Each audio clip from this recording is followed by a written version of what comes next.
गुरुजी राधे राधे। राधे राधे। मेरा नाम स्वाति हुआ, मैं रांची झारखंड से आई हूँ। मेरा मायका फ़िलहाल अभी रांची झारखंड में है। मेरा 4-5 सवाल है, इसलिए मैं फ़ोन लेकर। ये सवाल बेसिकली मेरी बहन के घर वालों का है। चिकन नहीं खाना चाहिए क्योंकि उसमें जान होती है, कोई भी जानवर नहीं खाना चाहिए क्योंकि जान होती है।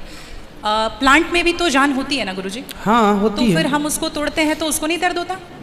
ऐसा उनके घर वालों का सवाल है, मेरे माध्यम से। नहीं, आप ठीक कह रहे हैं। देखो, किसी आप ना गेहूं को चबा जाइए जी, चने को चबा जाइए, दालों को चबा जाइए, तो वो रोती नहीं है, चीखती नहीं है, उसमें रक्त नहीं होता, हड्डी नहीं होती, मांस नहीं होता, वो चीखती नहीं है, चिल्लाती नहीं है ना। पर आप मुर्गी को मारिए तो वो चीखेगी, चिल्लाएगी, भागेगी, खून है, हड्डी है, मांस है ना। एक्चुअली सिद्धांत है ना।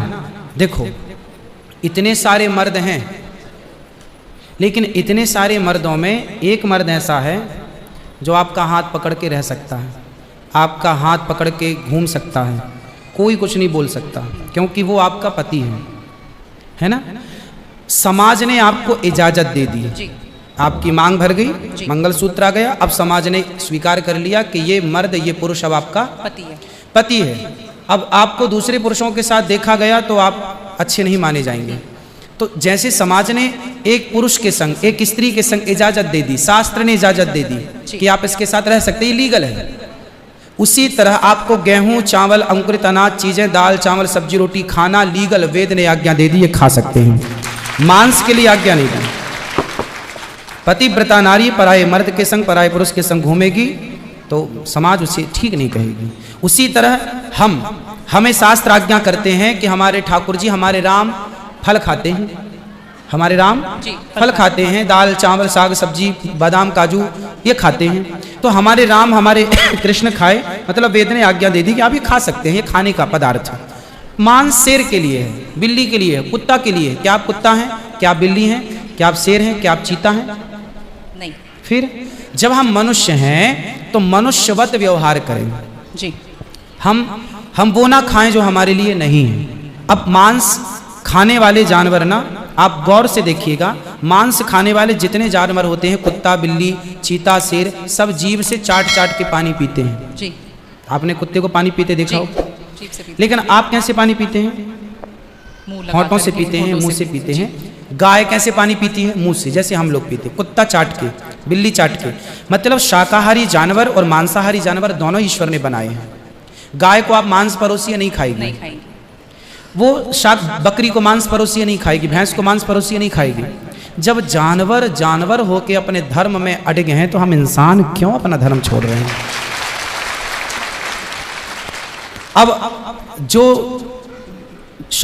मांसाहारी जानवर होते हैं उनको आप ध्यान से देखना, उनके पाँव में नाखून होते हैं, जबकि शाकाहारी जानवर के खुर पाए जाते हैं। जैसे गाय का खुर होता है, बकरी का खुर होता है, भैंस का खुर होता है, जबकि चीता का, शेर का, कुत्ते का, बिल्ली का।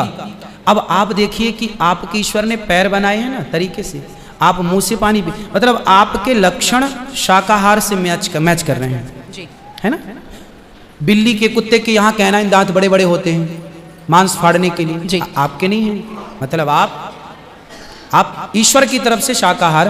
और अब मैं नहीं कहता, आप मेडिकल साइंस का अध्ययन करके देखिएगा, साइंटिस्ट लोग अब सिद्ध, अभी मैं इंग्लैंड गया था, वहाँ मुझे बताया कि जो अंग्रेज लोग, इनके बाप दादी जो मांस खाते चले आए हैं, अब कुछ अंग्रेज लोग इतने जागरूक हो गए हैं कि अब वो मांस नहीं खाते। वो कहते हैं कि अब इसको खाने से बीमारियां बढ़ रही हैं, लोग परेशान हो रहे हैं। पहले के लोग जंगल में कंदमूल फल खाते थे, ये अब खाने लग गए हैं, सुअर खा रहे हैं, कुत्ता खा रहे हैं। अब बहुत सारे लोग शाकाहार की तरह जो जागरूक हैं, बढ़ रहे हैं।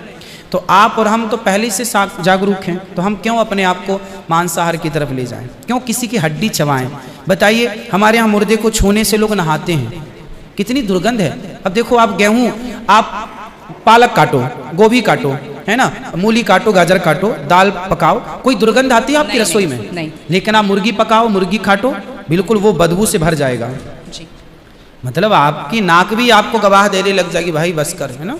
तो शरीर एक्सेप्ट नहीं करता, आप जबरदस्ती खिला रहे।